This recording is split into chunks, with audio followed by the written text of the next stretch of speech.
Plastic వాడకంతో పర్యావరణ సమతుల్యత దెబ్బతింటుందని ప్రతి ఒక్కరూ ప్లాస్టిక్ బదులుగా ప్రత్యామ్నాయ మార్గాలు అనుసరించాలని ఆదరించాలని కూడా విద్యాశాఖ సెక్టోరియల్ అధికారులు కంటి నర్సయ్య నారాయణ సూచించారు.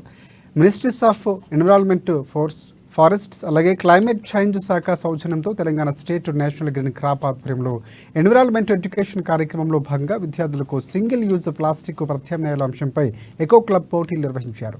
ఆదిలాబాద్ జిల్లా కేంద్రంలోని డైట్ కళాశాలలో జరిగిన ఈ పోటీల్లో జైనత్ మండలంలోని పిప్పరవాడ ప్రాథమికోన్నత పాఠశాలకు చెందిన విద్యార్థులు ఉత్సాహంగా పాల్గొని తమ ప్రతిభను కనపరిచారు.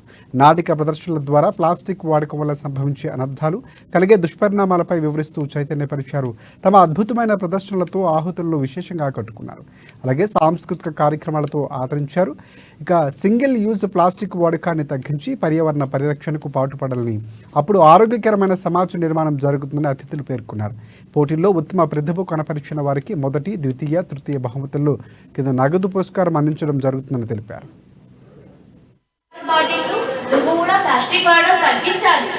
ఏదైతే ఇది ఆల్టర్నేటివ్ సింగిల్ యూజ్ ప్లాస్టిక్ పైన డ్రామా అండ్ మోనో యాక్షన్ ఈ రెండింటిని నిర్వహిస్తున్నాము. ఇది డిస్ట్రిక్ట్ లెవెల్ కాంపిటీషన్. 30 స్కూళ్ళు, ఒక్కొక్క స్కూల్ నుంచి ఒక్కొక్క drama competition and mono action competition, ఈ రెండు కాంపిటీషన్ నిర్వహిస్తున్నాము. దీంట్లో ఫస్ట్ ప్రైజ్ కి 3000 రూపీస్ క్యాష్,